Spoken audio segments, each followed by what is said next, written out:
नमस्कार, मैं प्रवीण अलावत हूं। आप 90 डिग्री देख रहे हैं। सत्यलोक आश्रम की मैनेजमेंट की करतूतों को लेकर आज हम एक ऐसा खुलासा करने वाले हैं। न केवल सत्यलोक आश्रम की मैनेजमेंट से जुड़े हुए भक्त बल्कि हरियाणा और देश भर से देख रहे अन्य लोगों के पैरों तले की जमीन है वो खिसक जाएगी। आप सभी ने सुना है कि कबीर जी का एक दोहा है कि साईं इतना दीजिए जामे कुटुंब समाए, मैं भी भूखा ना रहूं साधु भी भूखा ना जाए। लेकिन सत्यलोक मैनेजमेंट की कारगुजारियां ऐसी हैं कि भूखा रहना पड़ रहा है सत्यलोक आश्रम से जुड़े हुए लोगों को। ये पूरा मामला है हिसार, जिला हिसार, हरियाणा के आदमपुर से चुली खुर्द कोई गांव है और वहां से साधु दास नाम के भगत से जुड़ा हुआ मामला है।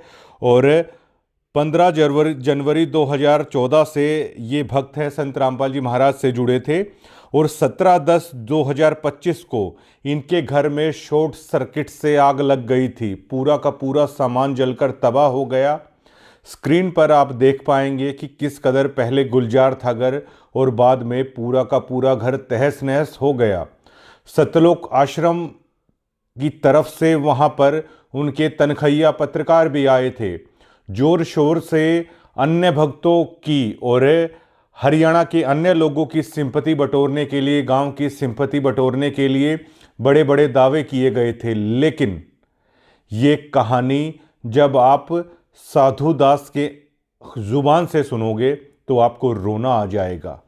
1000, 2000, 3000, 5000 करोड़ रुपए के बांटने के दावे करने वाली सत्यलोक आश्रम ने इस दुख की घड़ी में संत रामपाल जी महाराज के परम भक्त के साथ जो किया है उसको लेकर आप यकीन नहीं कर पाओगे।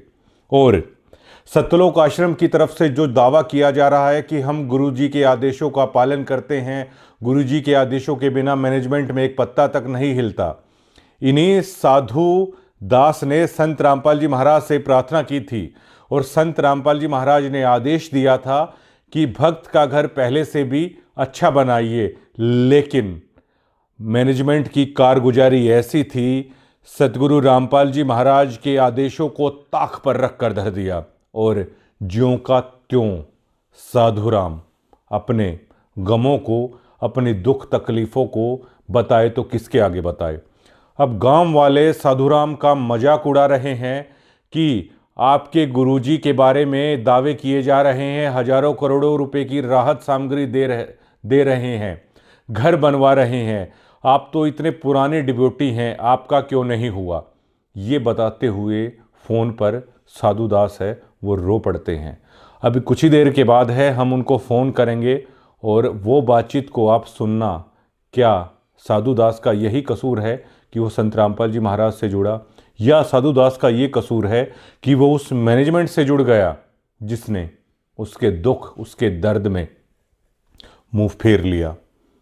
आए आश्रम के तनखैये पत्रकार आए, लेकिन उस दर्द को केवल कैमरे में कैद किया, लोगों को दिखाया, झूठे आश्वासन दिए। आज वो वीडियो भी चैनल से डिलीट कर दी उन्होंने और साधुराम का दर्द आज ज्यों का त्यों है। वो दर्द आज नासूर बन चुका है और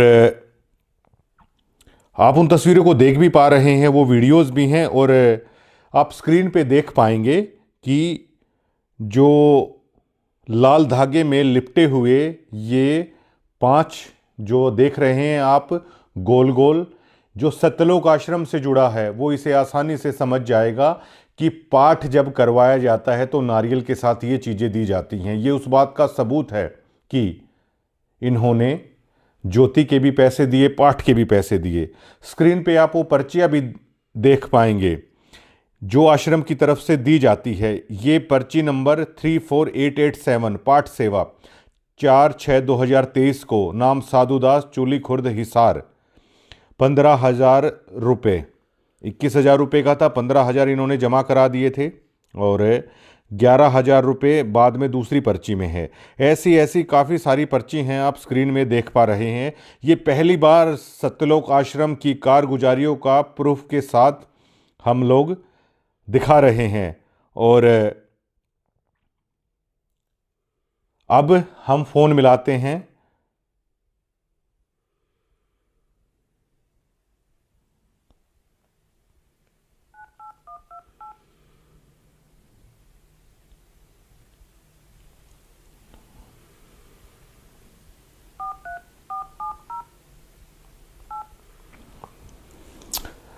आप सिहर उठेंगे साधु दास की ये कहानी सुनकर।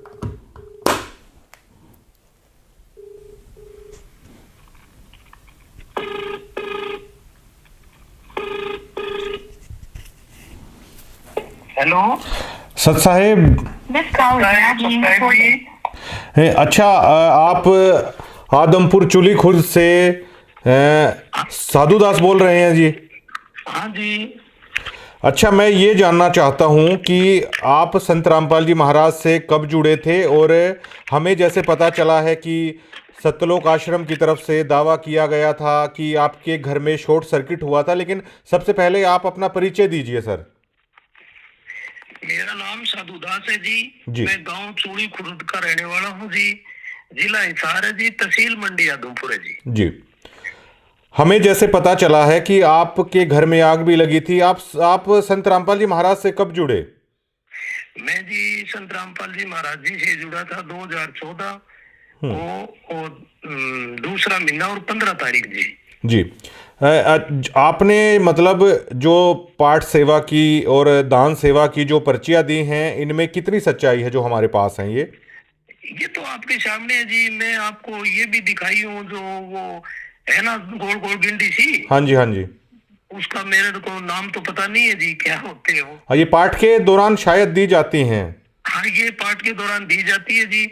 ये कुछ तो मेरे को पाई नहीं। और ये जो प्रसाद लाते हैं ना पर्चियां, उनको जमा करवाते हैं जी, तब ये इसमें देते हैं कुछ छुहारे, अखरोट, नारियल, ऐसा 2 किलो सामान देते हैं जी। इसका मतलब आप 2014 से जुड़े हैं, तो आप काफी पुराने भक्त हैं जो सत्यलोक आश्रम से जुड़े हैं सर। बहुत बहुत पुराने भक्त हैं जी। हम यहाँ हमारा गांव चूड़ी खुर्द है, इसमें एरिया में कोई नहीं था जी जब आप जुड़े थे। हाँ, हमने बहुतों को जोड़े जी परमात्मा की दया से। आपने दान भी किया, आपने और लोगों को भी जोड़ा परमार्थ के रास्ते पे, परमात्मा के रास्ते पे। तो जो आपका घर जो ये पूरा जलकर राख हुआ, ये पूरा मामला क्या है सर? ये जी, मैं 17 तारीख और 10वां महीना अपने पास एक टाटा एस है, मैं किसी भगत की बुकिंग पर गया था। और जो भगतपति है वो निबली में कुछ घर की सफाई कर लो जी। अपने मोटरसाइकिल थे 2 भीतर, तो मोटरसाइकिल बोली ये बाहर निकाल दो। तो मैं कहा जी रहने दे, किसी सफाई अपन के सफाई का करना, बोले काट दो, मेरा जी करे तो कर लिए भाई। और 2 मोटरसाइकिल बाहर काट दिए, और सामान कटवाने के लिए वो पड़ोसियों के पास अपने जो साथ में घर है वहां गई हुई थी। और वहां एक लड़की है, अपने जो चाचा लगते है, जो धर्मा सारण है जी। तो वह बोली के भाभी जी मैं कटवा दूंगी, आप 2 मिनट में बैठ जाओ, मैं कपड़े धो लूं। तो पीछे से कोई शॉर्ट सर्किट से आग लग गई। वो वहां बैठी थी, मैं बुकिंग पर गया हुआ था। आग लगने के बाद पड़ोसी भाग के आए, बोला भक्तों क्या कर रहे हो भाई? तो आपका धुआं लिकड़ा, घरे कोई आई नहीं, ये पड़ोसियों की जारी थी।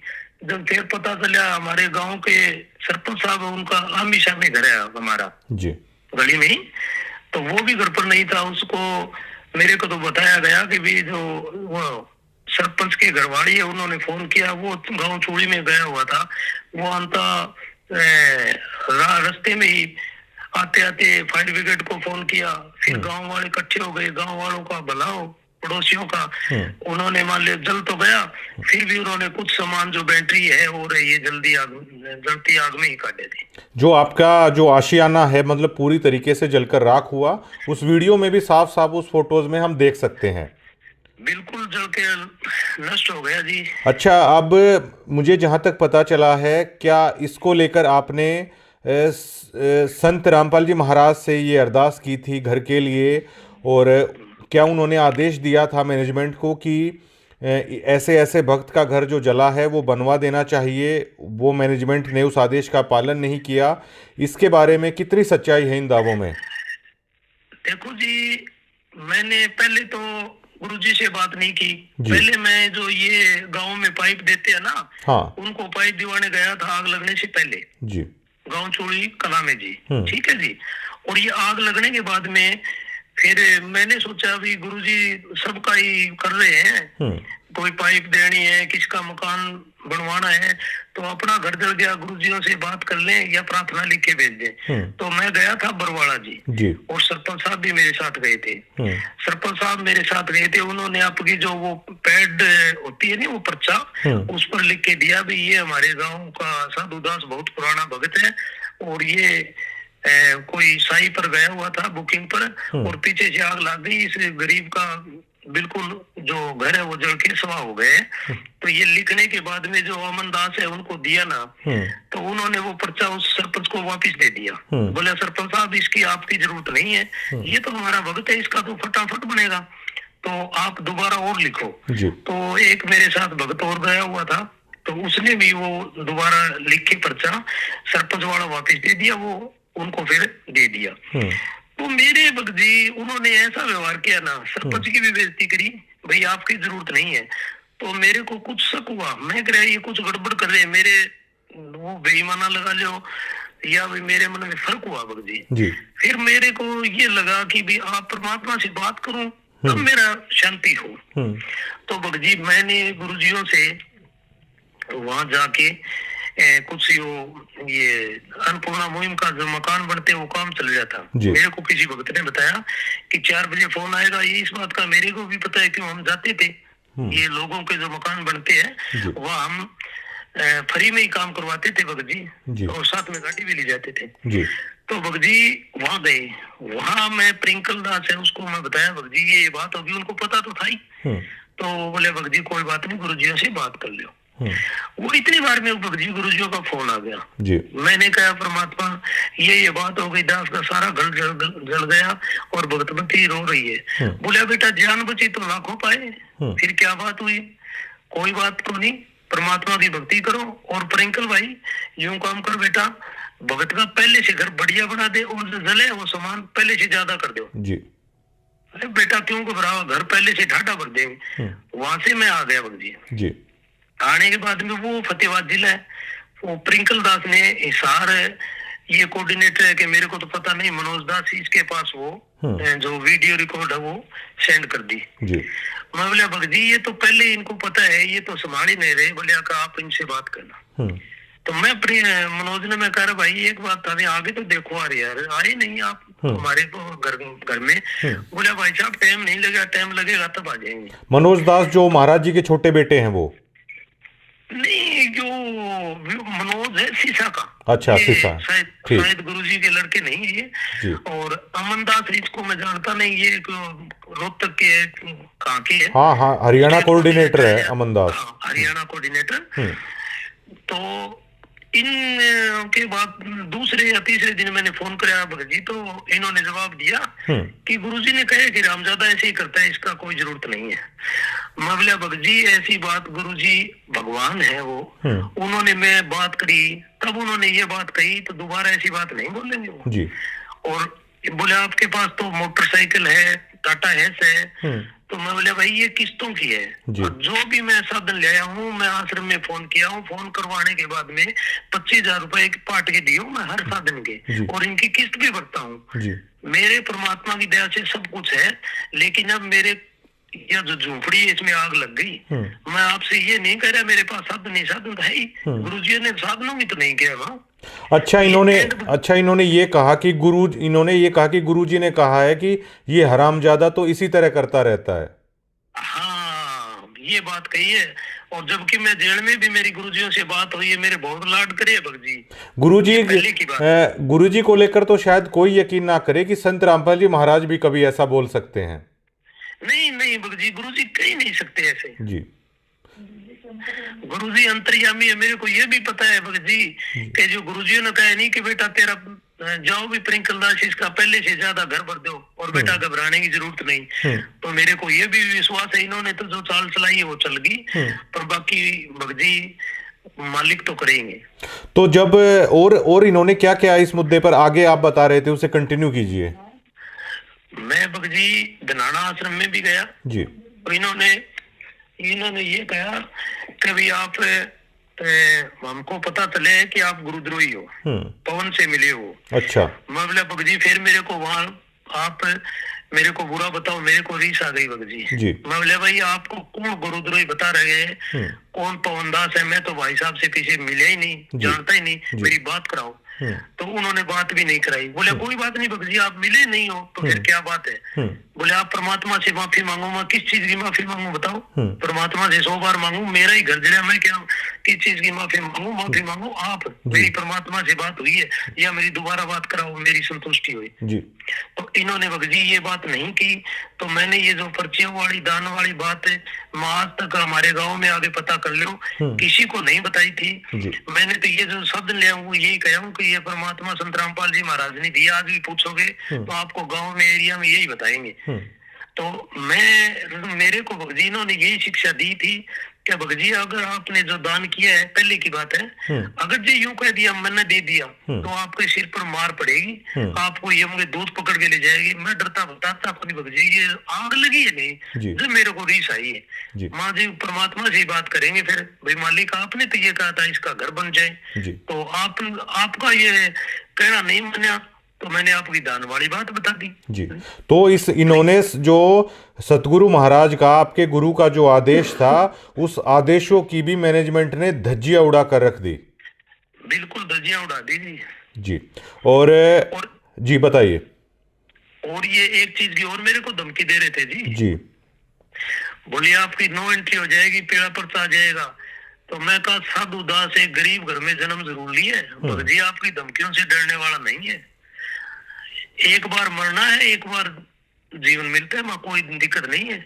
तो मेरा पीड़ा पर्चा तो 17 तारीख को आग लगी उसी दिन ही आ गया था। ठीक है। अच्छा ये बताइए आप, जो ये पीले पर्चे का बहुत सारा जिक्र होता है, ये पीले पर्चे का डर क्या है? जो मैं भक्तों के अंदर देखता हूँ बहुत डरते हैं पीले पर्चे के नाम पर। भगत जी मेरे को तो ऐसा लग रहा है भाई आप वैसे राजनीति की बात नहीं करते जी। मेरे तो दिमाग में ये बात है, जैसे कोई सरकार के खिलाफ बोलता है वो तो होता है देशद्रोही। ठीक है जी, आपका हक मांगे। और इन्होंने ये एक षड्यंत्र बना रखा है कि इनके जो खिलाफ बोलेगा, इनकी कोई सच्चाई उजागर करेगा तो इन्होंने पीले पर्चे का डर बिठा रखा है जी। आपकी नो एंट्री हो जाएगी। उस नो एंट्री के बाद मतलब क्या फर्क पड़ता है आप लोगों पर? ये कहते हैं आश्रम में नहीं आने देंगे जी। अच्छा साधुदास जी मुझे ये बताइए कि हरियाणा में हर कोई आदमी जानता है कि अगर एक आपके पास छोटा हाथी का बच्चा वगैरह आप चलाते हो क्या? हाँ जी, ये अपने किस्तों पर है। अच्छा किस्तों पर है। अच्छा ये बताइए कि हरियाणा में हर आदमी जानता है कि मतलब आप अपना दिहाड़ी मजदूरी एक तरीके से करके अपना पेट पाल रहे हैं। खूब जानते हैं भगत जी, खूब जानते हैं जी। अच्छा ये बताइए आप, तो ये जो आप दान करते थे, आपने काफी सारा दान भी किया है परमात्मा के नाम पर, तो एक दिहाड़ी मजदूरी करके मतलब आप इसका मतलब आपने तो बड़ी मशक्कत से वो पैसा जोड़ के दान में किया है, आपकी तो खून पसीने की वो कमाई थी। भगत जी 2 रुपए ब्याज के लेके भी किया है, जो ब्याज वाले अभी तक मांगते हैं पैसे। अच्छा जो पाठ और जो आपने बाकी दान की जो सेवा की है। हाँ भगत जी इन्होंने ये शिक्षा दी थी जी कि एक हिसार के अंदर ऑटो वाला है। अच्छा। ऑटो वाले का जो किस्तों का जो लोन था वो पूरा हो गया, उसने दोबारा लोन लेके इकट्ठे आश्रम में 2 लाख रुपए दे दिए, ऑटो चलाता है वो। तो आप क्या नहीं कर सकते भगत जी? देखो कि ये ऐसी प्रेरणा करते हैं भक्तों के अंदर जी। ये कौन करता है ऐसे? ये भगत जी ये भक्तों में फैलाते हैं बात। अच्छा। भक्तों के अंदर जिक्र करते हैं और वो फिर एक दूसरे के आगे करते हैं। मैं तो समझ गया भगत जी, क्या पता ये आग कोई भलाई नहीं लगी हमारे। और भगत जी आप यहाँ आके पता करोगे नहीं जी, तो आपको दोनों गाँव में, हमारा गाँव चूड़ी कला और खुर्द साथ में मिलता है ये जी। सरपंच 2 है, पंचायत 2 है इनकी। बाकी आप आगे पूछोगे नहीं तो आपको ये बताएगी भी ये बहुत पुराना कट्टर भगत है जी। हाँ, वो तो आपसे बात करके भी लग रहा है, और आपने जो चीज़ें प्रोवाइड कराई हैं वो उसके पुख्ता सबूत हैं। अच्छा, ये बताइए कि जो सतलोक आश्रम में जो लोग दान कर रहे हैं, आप दान के प्रति इतने जागरूक हैं, ये इतना दान आप मेहनत मजदूरी करके या ब्याज पे भी उठा के, ये किस प्रेरणा से मतलब आप लोग करते हैं? ये भगत जी ऐसे बताते हैं कि जैसे बोले 5 ये होते हैं, जी दान, धर्म, और ये जो ये 5 ये बताते हैं हवन, जी इससे करवाते हैं ये। और एक और भगत जी मेरे को तो शंका हो रही है, कभी हमने ये बताते हैं कि गुरुजी ऐसे बताते हैं आपने कार की, कोठे की, बंगले की सोच नहीं करनी है, तो मेरे को तो शक ऐसे हुआ भगत जी, जो दास का घर जला जी 17 तारीख 10वां महीने को, जब तो इन्होंने, मनोज दास है, मैंने बोला भाई आपका नामखंड है, मैं कहा तेरे को कैसे पता चल गया भाई नामखंड है, मेरा घर जल गया। तो मैं कहा भाई मनोज मेरे को ये बता, जो मार्बल सिटी के अंदर गुरुजी की लड़की का मकान है और उसमें करोड़ों का माल जला है, मैंने सुना उनको उन्होंने ही कोई औरों ने उनको निकाला है, उनकी जान बची है मसा मसा। तो वहां भगत जी आप यूं कह रहे हो कि भी ये तो परमात्मा की लीला है, तो वहां मालिक की लीला है, यहाँ नामखंड है, का नामखंड है। तो आप ये बताओ मेरे को, संत रामपाल जी महाराज आप हो या संत रामपाल जी महाराज जो 2 नंबर जेल के अंदर बैठे हैं वो है? मैंने इनको बहुत फटकार लगाई भगत जी मैं, और वो जो बलवान मास्टर जी है ना वहाँ भिवाड़ी आश्रम में जी, उनके पास भी मैं गया था। मैं कहा भगत जी गुरुजियों में जो ये आदेश है उनकी ये धज्जियां उड़ा रहे हैं। तो भगत जी मेरे को तो एक बात समझ में आई है कि नीचे से लेकर ऊपर तक ये सब मिले हुए हैं, इन्होंने एक षड्यंत्र बना रखे हैं। और मैं तो ये लिखता हूँ, मेरे आपको फेसबुक पे बहुत कमेंट पा जाएंगे, मैं कहता हूँ रे संगत वालों आपकी आंख खोलो, जो मेरे आस पड़ोस के जो भगत भाई है मंडी ब्लॉक में बहुत है, और जो मैं बात करी थी वहां भी 150 भगत थे, उनको ये पता है गुरुजियों ने आदेश दिए। मैं को इनसे ये तो पूछ लो संगत वालों से कि जो भगवान ने आदेश दिया था उसका क्या हुआ, और ये इनको पीले पर्चे का डर दिखा रखे। अच्छा साधुदास जी, मुझे एक चीज और बताइए कि जब आपने नाम लिया, मैंने ऐसा सुना है कि संत रामपाल जी महाराज अपने भक्तों को राजनीति से दूर रहने की शिक्षा वो देते थे। हाँ जी। आज आश्रम में भी बहुत सारे राजनेता आते हैं, और मुझे ये भी पता चला है चुनाव के दरमियान भी गुरुजी का आदेश बता के, या रैलियों में भी गुरुजी का आदेश बता के भक्तों को भेजा जाता है। इन बातों में कितनी सच्चाई है? क्या महाराज जी राजनीति से दूर रहने की शिक्षा अपने भक्तों को देते थे, और आज क्या हो रहा है? महाराज जी आश्रम में होते थे ना भगत जी, तो मैंने 2014 में नाम लिया हूँ, पहले का तो मेरे को पता नहीं जी। वहाँ इतनी तक थी, अगर कोई राजनेता है ना उसकी आश्रम में एंट्री नहीं थी। अच्छा।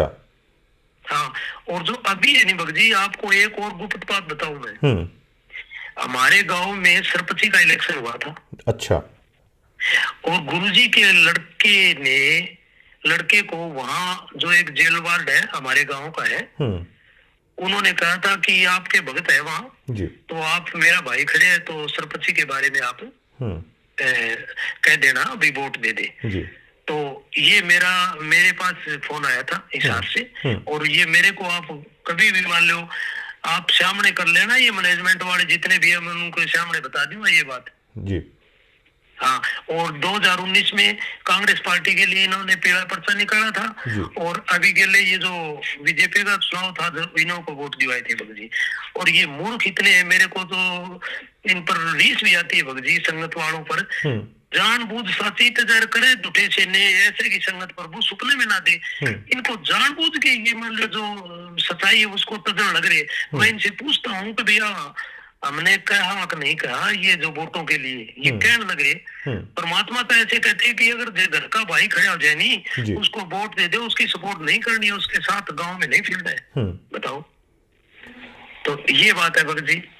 और क्या हमें ऐसा पता चला है कि जो समाज है वो आपको ताने देता है, आपके गांव के आसपास के लोग, कि आपके आश्रम वाले तो दावा कर रहे हैं कि इतने लोगों के घर बना दिए, हजारों करोड़ की राहत दे दी, आपका घर जलकर राख हुआ, आपका क्या हुआ? क्या आप लोगों को इस तरह के ताने दिए जाते हैं? ताने दिए जा रहे हैं भगत जी। यहाँ आश्रम से कुछ लोग आए, भगत जी भगत आए, तो जैसे हमारे घर में मांझा गुदड़े जो भी है, शोर छोड़िए सब जल गए, राख हो गए। जी तो हमारे गांव के पास एक मराना है 6 किलोमीटर, वहां से कुछ भक्तों ने मेरे पास शोर मांझे ले आके छोड़ दिए। तो ये 2-3 दिन बाद में आए। आग लगने के बाद में शायद 10-15 दिन भी निकल गए हो गए। तो आने के बाद में एक लेडीज थी, मेरे को पता नहीं कौन ही वह, मैं यहाँ था नहीं, मैं बुकिंग पर गया हुआ था। तो इन्होंने क्या है, आपके मांझे बच गए, आपके फलानी चीज बच गई। तो गांव के सरपंच और हमारे पड़ोसी थे, उन्होंने कहा कि आप ये कह रहे हैं इसकी यह चीज बच गई, इसकी यह चीज बच गई, ये जो है ये तो पड़ोसियों ने लाके दिए इसको मांझे। ये मांझे क्या होता है जी? मांझे क्या होता है, थोड़ा सा आप समझाएं तो। बिस्तर, ये खाट अच्छा मंजी, ठीक है जी, मंजी बोल देते हैं। हाँ हाँ हाँ, मंजी बोलते थे जी। तो उन्होंने भी इनको धमकाया भगत जी।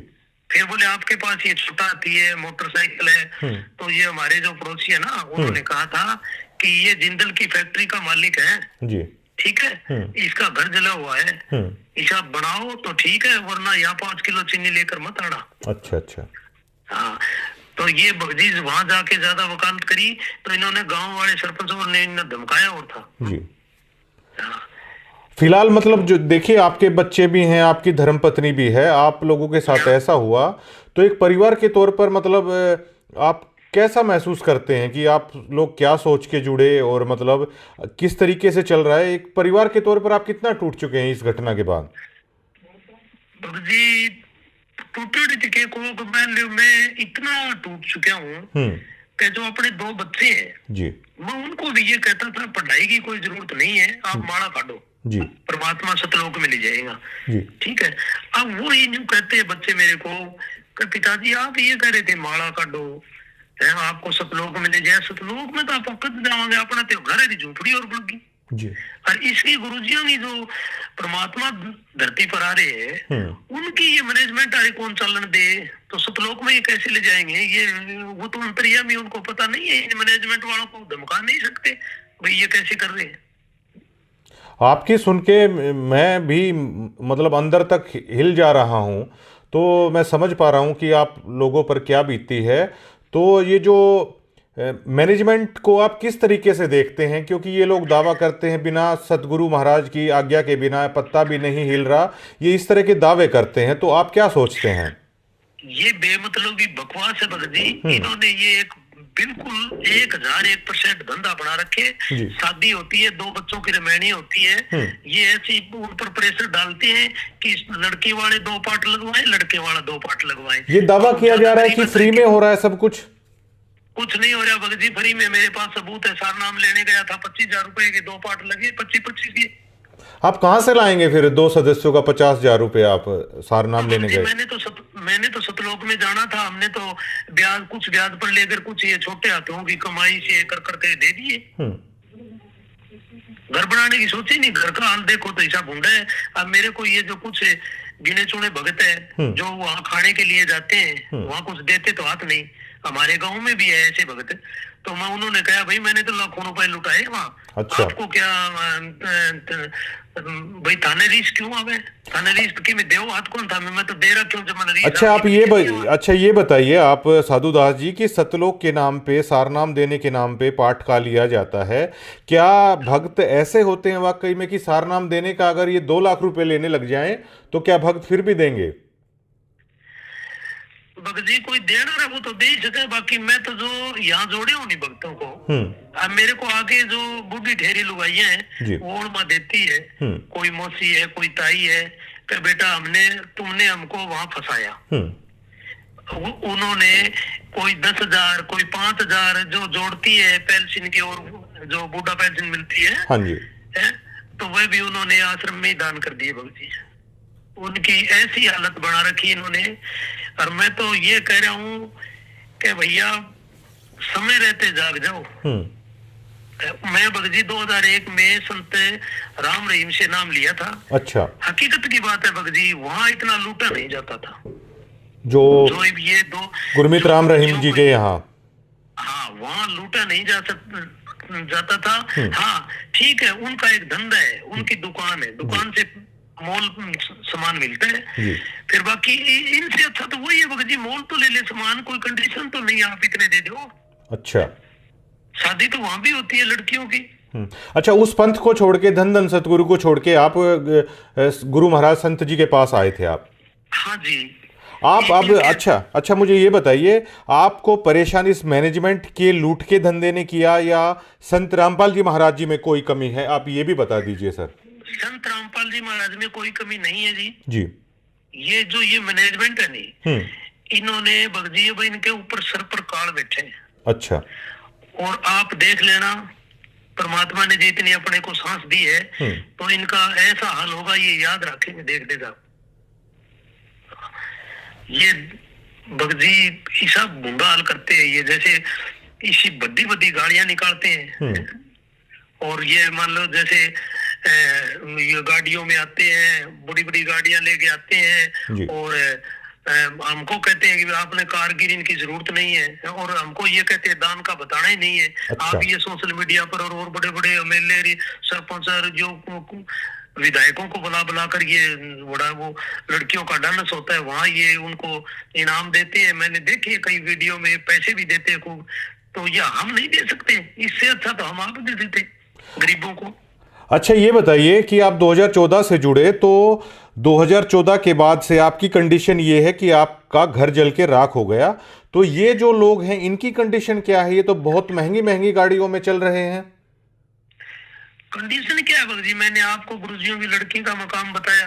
ये पहले ये 2014 में ये किस हालात में थे? आज तो मतलब इनका लाइफस्टाइल अगर आप देखेंगे तो आप अंदाजा नहीं लगा सकते कि कैसे हो रहा है सब कुछ। तब ये भगत जी ये भीगी बिल्ली थे। अच्छा। नहीं था इनके पास जब संत जी थे, जब गुरु जी बाहर थे। हाँ, तब कुछ नहीं था इनके पास। अच्छा। हाँ, और गुरुजी थे वो तो आमी सामी बात हो करती, परमात्मा इनको अब इनको पता नहीं है भगत जी भी परमात्मा अंतर्यामी है, वो वहां भी बैठा आपको देख रहे हैं जी। इन्होंने मेरा तो सबसे ज्यादा भगत जी भाई, आप कह रहे हो नहीं भाई, मेरे को भी अंदर से न्यू महसूस होता है कि भाई ये जो संगत है, बेचारी भोली संगत है, इनका क्या बनेगा? मैं तो इनसे निकल गया, मैं तो परमात्मा आएगा तभी बात करूंगा। अच्छा, ये बताइए कि क्या आप मानते हैं कि जो ये संत जी से जुड़े हुए मैनेजमेंट के लोग हैं आज जिस तरह की लग्जरी लाइफस्टाइल जी रहे हैं, तो बिना मेहनत की बजाय आप लोगों का दिया हुए पैसे पे ये सभी हो रहा है? कितनी सच्चाई मानते हैं आप इस बात में? 1001% है भगत जी। जी। और ये एक बात और बताऊं भगत जी। हाँ जी। ये झूठा दावा करते हैं कि भी जो संत रामपाल जी महाराज के जो ये बेटा बेटी है, ये किसानों के खेत में बैठे हैं और कि जो अब बाढ़ के टाइम आते हैं, ये बिल्कुल झूठी बातें हैं। ये कुछ हासिल करना चाहते हैं, मेरे को तो पता नहीं, या राजनीति में आते होंगे। और बाकी ये महंगे महंगे स्कूलों में पढ़ते हैं। ये सब इनके काम हाई लेवल के चलते हैं भगत जी। ये लोग दिखावा करने के लिए आते हैं। और बाकी जैसे ये अन्नपूर्णा मुहिम के द्वारा मकाम बनते हैं, ये अगर इनको फोटो बनवानी होती हो तो एक एक चक लेंगे, और वरना ये तो हाथ ही नहीं लगाते जी। बताओ। अच्छा, ये बताइए कि आपके दिल पे क्या बीतती है जब लोग आपको ताने देते होंगे कि संत रामपाल जी महाराज से जुड़ के आज आपके हालात क्या हैं, तो आपकी मनोस्थिति क्या होती है, आपकी, आपके परिवार की, आपके बच्चों की? तो मतलब क्या चलता है आपके अंदर जब लोग ताने देते हैं आपको? भगत जी चलता ये है कि जैसे 2014 से जुड़ा था जी है, अब लोग कहते हैं कि तू संत रामपाल जी महाराज की खातिर ऐसे कहता था, ऐसे कहता था। क्यों? जो हमारे गिरी पंथ का एक डेरा है चंडीगिरी का, तो यहाँ एक वो मनसा गिरी जी थे, फौजी थे महात्मा, तो उनके साथ मेरी लड़ाई भी हुई थी। उन्होंने कहा था कि भाई ये आपने पुस्तक बांटी तो आपको ये कर देंगे, ये कर देंगे। तो उनके साथ मेरी खूब लड़ाई हुई थी। उन्होंने कई दिन से वो गाना भी चलाया था, जो वो वहाँ केदारनाथ में बाढ़ आई थी ना, लोग मरे थे। हाँ। उसके नाम पे और गुरुजियों के नाम पर उसके वो सेम गाना गाना निकाला था। हाँ।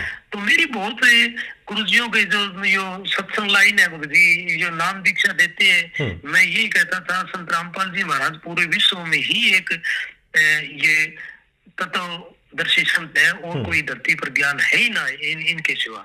तो मेरी बहुत उमंग थी, भगजी भक्तों को बहुत जोड़ता था, गाड़ी में ले जाता था, और वो उन उमंगों पर इन्होंने हमारे गांव में या एरिया में मेरे को बोलने जो का नहीं छोड़ा, और लोगों ने मेरी मजाक बनाई है कि ले ले टिंडे ले लिए कितने। मैं एक भी उनको कहूँ भाई गुरुजी ठीक है ये कर रहे हैं गलत सारा गुरुजी जी। तो इन लोगों का कहाँ ठिकाना बनेगा जब आप जैसे श्रद्धावान की श्रद्धा को इन्होंने तहस नहस कर दिया, क्या मानते हैं आप? ठिकाना बनने लग रही है भक्ति, तो इनके जो संगत जुड़ी हुई है, जैसे आपने सोजत का देखा होगा, वहाँ तो एक बच्चे की मौत हुई है, एक वो जो उसकी माता जी है कौन है वो उनके भी कोई टाबर टिकर होने वाला था, वो भी मेरे जान में अभी बीमार है, वो झटका लगे। हाँ, आज भी एक्सीडेंट में आश्रम में आए हुए थे राजस्थान के कुछ किसान या जाट नेता थे, तो उनकी भी आज एक्सीडेंट में मौत हुई है। ये भी मामला काफ़ी चल रहा है। अच्छा सर, ये बताइए, ये और मुझे बताइए आप, क्या आप इस पूरे मामले में जो मैनेजमेंट है, क्या वो जातिगत भेदभाव क्या होता है वहाँ पर? क्या आप ये मानते हैं आपके मामले में कोई जातिगत भेदभाव भी हुआ? जातिगत भेदभाव जी, जैसे इनको हमारे जो घर है ना, हाँ जी, इनको पता चला कि भी ये एक दानक समाज से, दानक जाति से बिलोंग करता है जी, तो इन्होंने उस परमात्मा के आदेश को ही खारिज कर दिया इन्होंने, सिर्फ इसलिए कि जातिगत आधार पर आप मानते हैं?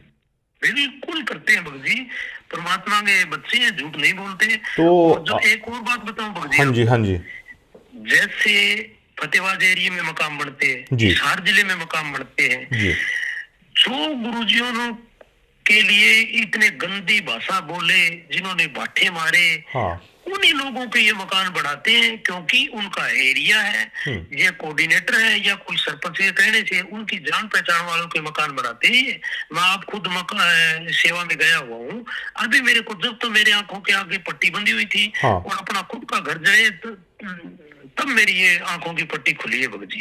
तो परमात्मा तो कहते हैं कि वो जो परमात्मा होगा, पूर्ण संत होगा, वो समदृष्टि रखेगा, वो चाहे जातिगत हो चाहे धार्मिक हो, किसी के साथ भेदभाव नहीं करेगा। तो क्या ये उससे उलट चल रहे हैं? ये समदृष्टि किमी को रखा भगत जी, कुछ ही समदृष्टि को नहीं इनकी जे मैं बताऊं कि था ना, अब जैसे हमारी ये वीडियो आई है जी, अब और भी आएगी, मैं के रुकने वाला नहीं हूँ जी। इनका जोर चल ले तो ये गोली मार दे, समदृष्टि तो क्या नहीं रखे, ये गरीब ने खा जा दी है। आश्रम के ऊपर जो संत महाराज जी की फोटो है, उसके ऊपर लिखा हुआ है कि धानक रूप रहा करतार।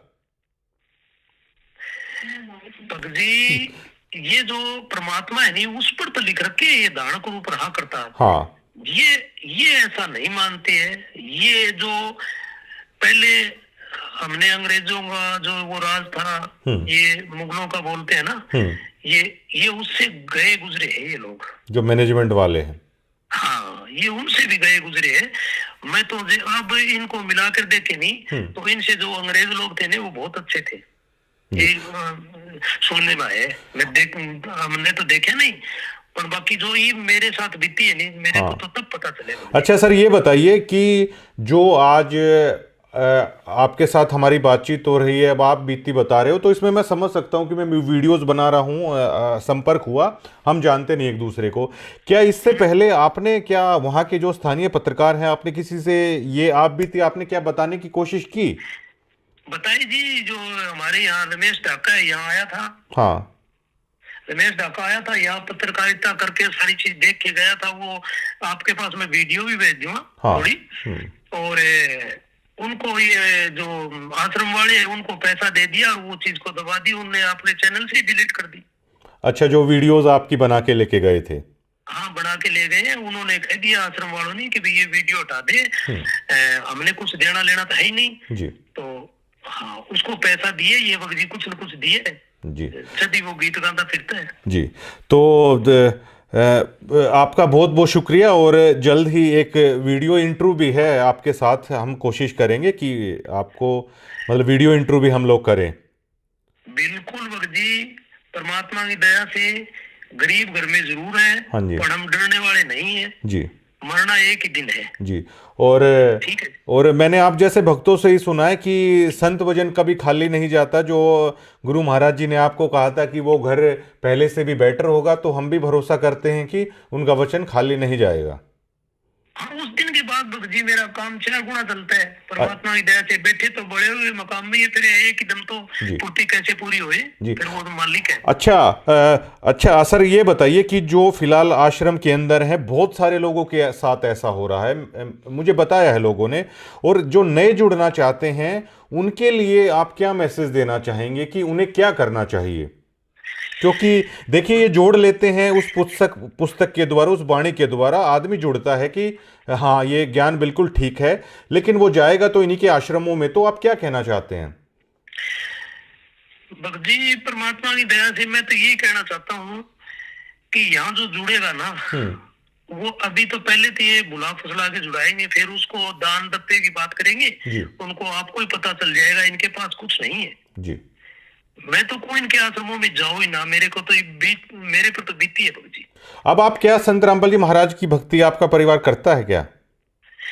संत रामपाल जी महाराज के जो नियम बताए नहीं गुरु जी ने, वो नियमों पर है।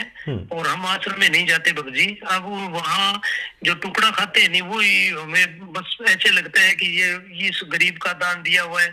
क्यों भक्त जी, मैं 2014 में जाता था ना, तब नेपाल से, राजस्थान से भक्त आते थे, उनके 2-2 फुट की लंगोटी होती थी और पुराने कपड़े होते थे भक्त जी, और फिर भी वह दान देते थे भक्त जी। तभी मेरे को ये लग रहे है कभी यहाँ इनका अन्न खाना भी गलत है। जी जी जी। हाँ, इनका जो अन्न खावा नहीं वो ही गलत है। और मैं तो ये कहूँ भाई, गरीब संगत, जाग जाओ जाग जाओ जाग जाओ, ठीक रहोगे, नहीं मारे जाओगे। आप देख लो धनाड़ा आश्रम की, आप पीछे इसी की बात है भक्त जी, एक हिसार के पास एक गांव है, उसका लड़का गया हुआ था, 17-18 साल का एक ही लड़का था, बीए में पढ़ता था वो जी। ठीक है भक्त जी, और वहां दुर्घटना में मारा गया। तो परमात्मा तो ये कहते हैं ना कि भाई बाप से पहले बेटा नहीं मरता, तो इन्होंने मर्यादा सब भक्तों की खंड करवा रखी है जी। मर्यादा खंड करवा रखी है भक्त जी, ऐसे ही मरण लग रही है भक्त, और इनकी आंख कद खुलेगी पता नहीं मेरे को। बहुत बहुत शुक्रिया तमाम बातचीत करने के लिए जी हमारे साथ। ठीक है जी। सत साहिब जी।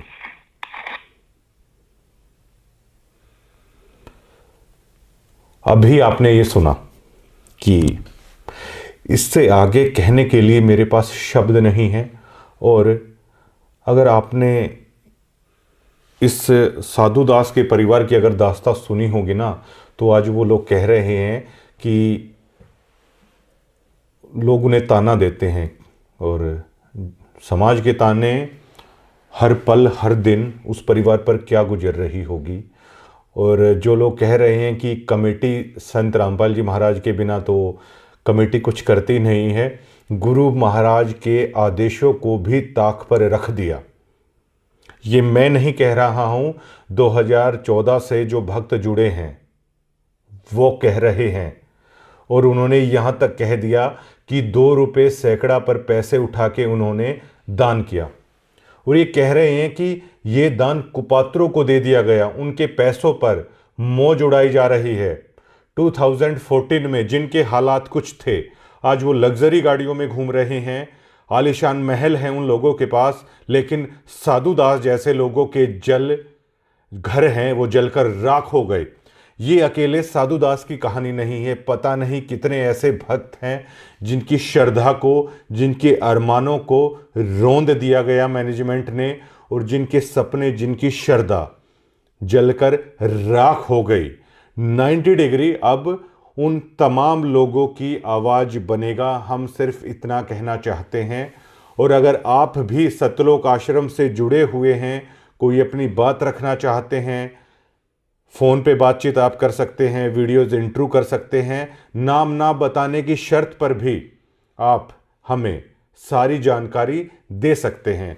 और अगर आप ऐसा करते हैं तो आप घबराइए मत, आप उस परमपिता परमात्मा के रास्ते पर ही चल रहे हैं, क्योंकि सच के साथ परमात्मा होता है। शुक्रिया।